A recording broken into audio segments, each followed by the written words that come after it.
Some men aren't looking for anything logical, like money. They can't be bought, bullied, reasoned, or negotiated with. Some men just want to watch the world burn. Welcome back to Thinking Critical. This is Wes, and tomorrow is the big day since, everything that has happened. Comic books have been shipping. Finally, a big event that's going to garner a lot of interest. DC's Dark Knight's Death Metal, the sequel to Scott Snyder and Greg Capullo's wild hit Dark Knight's Metal, is finally coming out. And here today, myself and my good friend Perch are going to get you primed up and ready for all the things that have led into this. So if you haven't read all of this, or maybe you missed some parts here or there, we're going to talk about it all right here. How you doing, Perch? I'm doing great. Anxious for this big event to finally come to light. So I know you were a huge fan of Dark Knight's Metal. How, are you even more amped up for the sequel, or are you on the fence? How are you feeling about this? I mean, we'll see how it plays out. I think that I liked what they did with Metal. I like bold, kind of crazy storytelling, even if I don't like the core result that comes out of it. I like it when people take chances, and Metal was a chance. I like the art team. I like Greg Capullo's work on it, and I think that we'll get something that visually looks pretty nice. But more than anything, I think I'm looking forward to kind of this era to be tied up and get past all of the speculation, everything that's going on, and just get to what's next. I think if you've liked some of these core DC characters, there's been a bit of a shadow kind of hanging over your head for the last 2 years with You're the Villain and all these different storylines that have gone on. They haven't felt like they've truly been able to be themselves, because we've always been waiting for kind of this event or the other shoe to drop before we can finally get back to those stories. So I'm anxious to get back to the DC universe as we know it. So we do have to start at the beginning, and Scott Snyder has been playing with the source wall for a very long time now. Eventually, within DC continuity, he broke that, and that kind of opened up a hole between the DC Multiverse and the Dark Multiverse, and that is really what brought us into Dark Knight's Metal, correct? That's right. That was in Dark Knight's Metal. So Batman was like Batman does, was fooling around with different metals that were located throughout the DCU. It wound up sending out a source or a signal to the Dark Multiverse, kind of connecting the two realms, or at least providing some entry of some of the Diz and some of the villains from the Dark Multiverse, which is the DC universe, but turned on its head, where evil is kind of the norm, and things have gone very, very badly. And the biggest villain of that was the Batman Who Laughs, a Bruce Wayne who'd been infected with the Joker serum and turned into kind of the arch nemesis of himself. And he came with basically a Justice League of Batman. So kind of a Batman that represented a Doomsday Superman, a Wonder Woman, a Aquaman, just kind of these different versions of Bruce Wayne that made up an evil Justice League. They invaded the DC universe. It went completely bonkers with giant Hawkman and lots of stuff that went on there. And while they did finally kind of push back the Dark Multiverse, Barbados, the Dark God, it shattered the source wall, and that was seen as a bad thing. But we didn't really know what it was. In fact, when that first happened, there was almost some optimism of this will open up some exploration of the world beyond, and maybe some new cosmic stuff will come out, and what will that be? Unfortunately, that turned out to be a bad thing. But that's how the original Metal wrapped up and what got us there. I was a big fan of all the tie-ins as far as the origin stories of the Dark Knights themselves, specifically Dawnbreaker, the Green Lantern version, and the Red Death, the version of the Flash. But they are all really high quality for the most part. And there's some really bonkers tie-ins. And Scott Snyder, you can say what you will about him. Sometimes I think he stretches out his story arcs too long, but the man does not hold back. He was willing to try anything, and it's absolutely a fun read. And if you haven't read it, if you have time between now and the release, go check it out. But it is a bonkers story. But that is how we got what has been leading into Dark Knight's Death Metal. The first big thing that we got out of that was the You're the Villain that we've been going through, where basically the Batman Who Laughs survived. He has been in the DC universe, and he's been slowly infecting 6 DC heroes. Those ended up being Hawkman, Donna Troy, Jim Gordon. Am I forgetting? Blue Beetle. Supergirl. Yeah. Supergirl. Yes. Yes. And those were it's the Secret 6. So there's one more. Oh, who are we forgetting? Shazam, of course. Shazam, yes. I think that was the first one that was released. So those have all been infected, and that has been going through the Year of the Villain, which I think has been going on for like 12 months now. Yes, yeah, definitely. It's been going for well over a year, actually. So it was the spring of 2019, I believe, when some of this stuff was coming out. So what actually happened? So right before that, there was the expected kind of as Metal concluded. Scott Snyder needed something to do. His Batman run was coming over to an end. He was going to go on Justice League. There was this little series, No Justice, where they kind of dealt with some of the source wall being broken and some cosmic entities there, and it was an opportunity to really kind of pull together a bunch of things, but also reset some of the characters, in particular Lex Luthor, who had been working with the heroes up to that point. And through the concept of No Justice, he kind of turned his back on that and kind of went back to his villainous ways. And it also set up the first arc of the formal Justice League title, which had Lex Luthor kind of reform the Legion of Doom of Sinestro and Cheetah and Gorilla Grodd, Brainiac. Yes, and originally the Joker was part of that team, but that didn't last long. Only a couple issues that went down, and it was revealed that Lex Luthor also had this Batman Who Laughs kind of imprisoned down below in the basement. He had kidnapped him and was getting information out of him. The Batman Who Laughs had a secondary plot going on, kind of steered Luthor to some things, which ultimately led us to this huge omnipotent enemy, Perpetua, kind of this god of evil and darkness. And Luthor has been pursuing that both to empower her, and that's where the Year of the Villain titles came in, where this offer was made to all the villains in the DC universe to kind of amp up their powers in exchange for embracing evil, basically, and helping to strengthen Perpetua and strengthen this takeover of the DC universe. And so that's what happened. But meanwhile, while that was going on, while Luthor and his group was doing all this and empowering villains and strengthening Perpetua, and Luthor himself was transformed into a kind of a white Martian and made into a cosmic figure himself. The Batman Who Laughs, kind of what you just mentioned, he escapes and he starts doing his other plan. And his other plan was, as you mentioned, corrupting the heroes on Earth, which started with those 6, but then broadened further to include more. And this ultimately led Luthor and the Batman Who Laughs on a collision course. They have a big fight, and that was what we saw in Hell Arisen. Yeah, so Hell Arisen is the miniseries that James Tynion has been writing that is leading also up into Dark Knight's Metal. And was there anything else about Hell Arisen that we really needed to talk about that were key to the events leading into this Death Metal? Yeah, I think the end of that series really set up the last. So there's 2 moments that really set up Death Metal. The first is at the end of, and this is where the timing, I think, I mean, I've heard from DC, this was out of sync. What's that? It seems like it was out of sync. Everything ended at different times. Exactly. And I heard that this was okay where DC was concerned, or they knew this, but didn't come across that way to readers. So what happened is Snyder's Justice League run wraps up. And it wraps up basically with a huge battle between Luthor and all of the villains that he has assembled through his offer.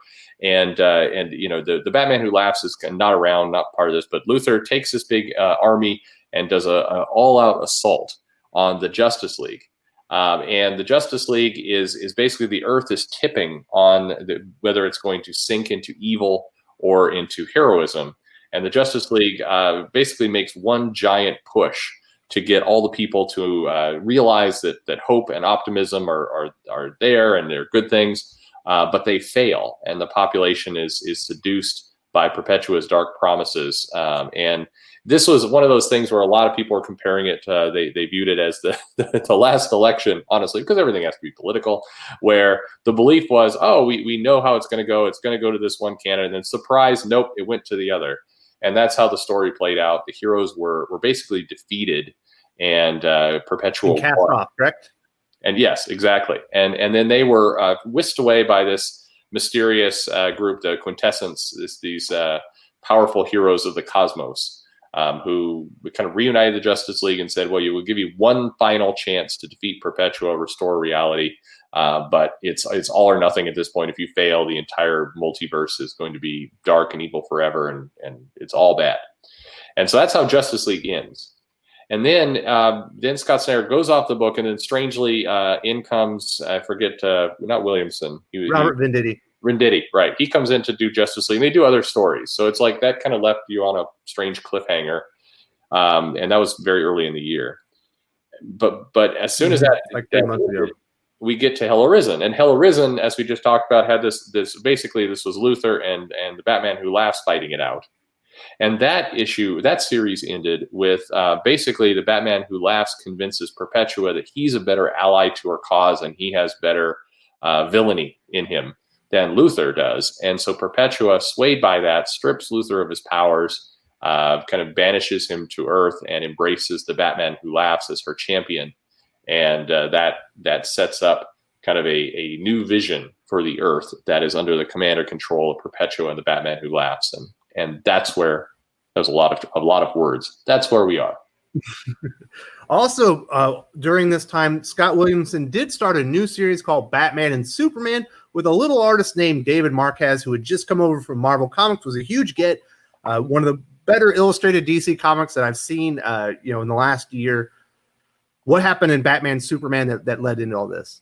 Well, really, Batman Superman was the precursor to Hell Arisen. I think this is where we learned, because all throughout the Justice League titles, it was all about Luthor and the Legion of Doom and the Year of the Villain work, and all of that was really what was going on in those books. So Batman Superman was really picking up on the storyline of the Batman Who Laughs escaping from Luthor, infecting these heroes, and we got to see a little glimpse of his plan where he's going to create further dark versions of the DC heroes by infecting them with this virus and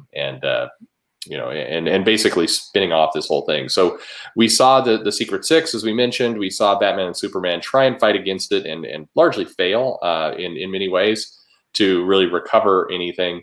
And then that series really set up the Hell Arisen series. And then there's one last miniseries that I don't think everybody realized was going to have a big part in this, but it certainly seems to have been that way. We all remember what happened to Wally West in Heroes in Crisis, but Scott Lobdell, Brett Booth crafted the Flash Forward miniseries where Wally West is essentially redeemed. He goes through the multiverse and starts fixing things so he can redeem himself, finally finds his children. But at the end of that, he ends up being put on the Mobius chair, essentially becomes Dr. Manhattan himself, realizes that the multiverses are compacting in on each other and they are about to end. And he, at the very end, is on a mission to go and save the universe. That's right. And I think it is unclear exactly how that's going to play into things. A lot of speculation was at least that Flash Forward was going to have a lot more to do with 5G or Generation 5, I should say, and everything that was going on there. And it still will, but Generation 5 itself has been pretty heavily reshaped to fit in with both the delay from the pandemic and death metal and how all the timing is going to go. We do know that Wally West in his new form is going to be part of Speed Metal, which is one of the crossovers, the one-shots that will come into effect throughout death metal. But it's unclear kind of exactly which threat. Is it the big Perpetua threat that's going on that Wally West is now going to help us solve, or is it something that comes after? We do know that death metal ends in January, and the question mark is, are we being told it will create a bold new status quo, definitely some different things, a cleaned up DC universe is what we're hearing. A lot of those kinds of comments. So it's curious. It's not clear yet where the Flash Forward is going to tie into the main death metal title, or going to be part of how it then transforms into whatever this new status quo is. Like I said, this has been years in the making. Scott Snyder's been playing with the source wall for a very long time. Finally broke it, and obviously Year of the Villain has been playing out. We've seen all these heroes corrupted. We saw everything play out, obviously, in Batman Superman all the way through Hell Arisen. So now we have the big bad being the Batman Who Laughs and his army of Dark Knights. I guess he's got his a bunch of corrupted versions of DC heroes. But we also have Perpetua. She has the Anti-Monitor. I think she has Superboy Prime. Who else does she have? We've heard a couple names. Scott Snyder has said that there's something. The Robin King is going to be a major character. She basically has either consumed or has trapped a bunch of the villains. Characters like Sinestro and others are kind of feeding her power, but are not able to be active. And then there's other cosmic beings that she has under her control. From what we can tell, it's basically an army of villains and kind of the spirit of villainy, which I think is how death metal is intended to open, with these villains kind of on the scene and basically have transformed the earth into an unrecognizable place. Yeah, so it should be very exciting. Obviously, there's a huge momentum for this. People are excited to get back into a comic book and just kind of buy into it. Obviously, Scott Snyder has said that Dark Knight's death metal has expanded during the pandemic. They added a bunch of one-shots. We're getting some anthologies with some pretty insane creative teams, if I'm being honest. Then we're getting a couple of one-shots. Obviously, he said speed metal. I think there's Trinity Crisis. There's another one called Multiverse's End. And then we have some more that are coming up that are kind of more alluded to. Yeah, I think Snyder has said that we're going to get, we're definitely going to get more. And we saw an announcement of at least one. There'll be I can't remember, the 5 or 6 issue arc in Justice League that's going to tie directly into this. We'll basically focus on Nightwing and kind of assembling a new Justice League in this new world and status quo. We know that there's going to be more. I think it's a safe bet that Wonder Woman will tie in, and Flash, and some of these others. I think that, we can all assume all the core characters will tie in some extent. And then Snyder has said that if, depending on reaction in the early months, they'll add more titles if people are excited about it. Well, I mean, it is the big event DC's been hyping and kind of leading up to for 3 years. So I think a lot of people are going to buy into it. So it's kind of funny to me, his comment of, well, people are into this and we'll do more. I mean, that's what you're promoting. It's your big thing. I mean, besides this, a Joker War, that's all that DC is really going to be pushing forward. So of course people are going to buy it because that's what you're offering. So I think that we will see this expand to be more and more titles as it goes. Absolutely. I expect that as well. So is there anything else that we kind of missed that people need to know about as far as events leading into this that have happened, in the DC universe regarding the Source Wall or the Batman Who Laughs? Obviously the standout character from Dark Knight's Metal. Here he's one of the major villains, obviously, with Perpetua, Scott Snyder's new big bad. Yeah, I mean, I think if you're trying to, if this is all news to you, you've been listening to this, kind of wondering what you've been, what you just heard. I think, definitely reading Metal, the first series, is important. I think the Justice League is going to be tough because it's a long run. It's a lot of titles. You're the Villain was a lot of titles. I think reading that Batman Superman run, the Arisen is important, and probably the last story arc of Justice League. If you get those, you're going to be pretty much up to speed with what you need to know. If you enjoy the Metal universe and this idea of kind of heroes turned bad and everything else, the Tales from the Dark Multiverse is a really good series of issues. I forget now, I think 6 issues or so that they did of those, and those were really solid. 4. They're worth picking up. I definitely would go there. If you don't like anything you've heard, if death metal doesn't sound like your thing and you just would love for it to be over, unfortunately, this is going to consume comics for the rest of the year. I think you're going to have Joker War to potentially go with, and a lot of the Black Label books, which will be out of continuity. But this is going to be the second half of 2020 for DC.